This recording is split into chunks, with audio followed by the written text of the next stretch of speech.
Granite কোন ধরনের শিলার উদাহরণ?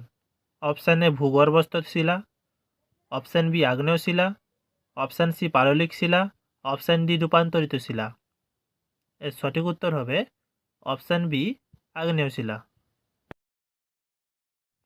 নেক্সট কোয়েশ্চেন, মোহাম্মদ বিন তুগলক তার রাজধানী দিল্লি থেকে কোথায় স্থানান্তরিত করে? এর সঠিক উত্তর হবে অপশান সি দেবগিরিতে। Next question, national stock exchange কোথায় অবস্থিত? Option A Chennai, option B New Delhi, option C Kolkata, option D Mumbai. এর সঠিক উত্তর হবে অপশান ডি মুম্বাইতে। নেক্সট কোয়েশ্চেন, বাংলা উপন্যাস কালবেলা এর রচয়িতা কে? Option A Suchitra Bhattacharya, option B Ramesh Basu, option C Shyamal Gangopadhyay, option D Ramesh Majumdar. এর সঠিক উত্তর হবে অপশান ডি রমেশ মজুমদার।